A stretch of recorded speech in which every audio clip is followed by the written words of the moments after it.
Hello everybody and welcome back to Full House Sports. Here myself, Charlie. And before the video starts, please like, comment and subscribe. Anything you guys do is greatly appreciated as I try and become a one-man sports news bandwagon. It is D-Day on Sunday night for the four teams left in the NFL playoffs, with New England Patriots playing the Denver Broncos and then the Seattle Seahawks taking on the LA Rams to decide who is going to head to Levi Stadium in San Francisco, California for the Super Bowl in a couple of weekends' time. There is so many storylines running through these championship games. There's always storylines running through the playoffs, and these playoffs are no exception.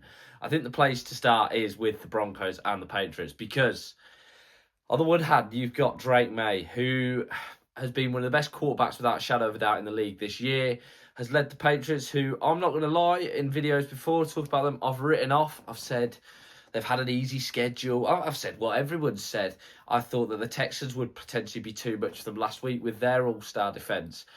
Well, they weren't. The Patriots came through it. They came through the Chargers game.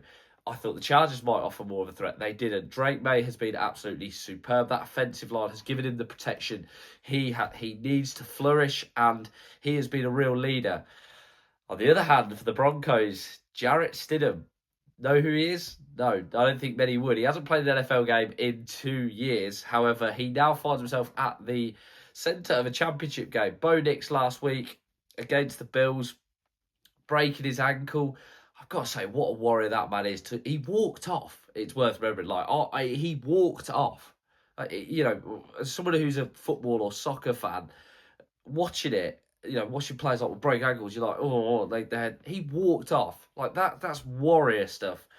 But he does have to miss this game, which means Stidham, who, like I say, hasn't played a game in 2 years, finds himself in the slot to play quarterback. It is some opportunity, I guess, for him, really. I think you'd have to heavily favour the Patriots on the basis of this, because the Broncos are going to this game without their starting quarterback. They are going into this game high on confidence as well. The Broncos had that overtime win over the Bills last week, whereas the Patriots probably had a slightly easier game, I guess, against the Texans.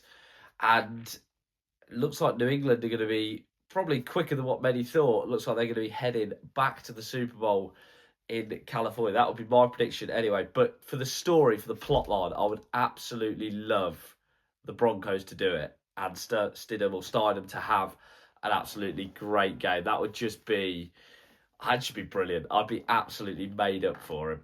Then we have the Seahawks versus the Rams, which probably out of the two games is going to, I think, be the better of the two. I think you've got the Seahawks, who, as well as a British NFL fan, have got the British coach, Adam Darnold, as defensive coordinator. For British NFL fans, I think it's brilliant to see. We've seen British players, we've not seen so much British coaches. To have him in this position as a British NFL fan is another sort of string to our bow.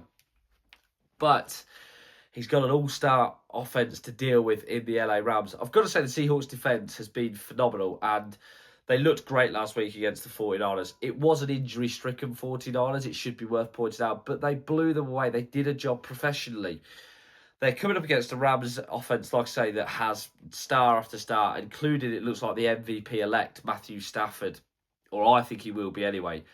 I'm really to and fro with this game, because on one hand, I want to go on the form this year. The Seahawks have beaten the Rams, and it was only a few weeks ago where they edged a really tight, thrilling game. And like I said, they've maybe got the antidote, I guess, to the Rams. I don't know. I think their defence is fantastic. I also think, compared to the run the Rams have had in the playoffs, where they had that Panthers game where myself and a lot of other fans were going, well, they'll breeze that. They certainly did do that. They found that very tough. They then had their game last week as well, that they didn't exactly breeze through that one either against Chicago, where again they were pushed again. It's a real, I think, they should be in these situations anyway. And obviously, because of the injury to Bo Nix, I think the Broncos-Patriots has become quite heavily more favoured in the Patriots. But this Seahawks-Ram game is such a pick-em, because it's what you like and it's what your theories are going into it. I edge towards the Rams just because of the names. But that's a really bad way of looking at things, because the Seahawks have been a very, very good side this year. Sam Darnold has looked like a man reborn. And like I say, their defence has been phenomenal. Rashid Shaheed, what a trade he has been. And not just because of his play last week, but in general, he's added that extra element and extra dimension to their offence.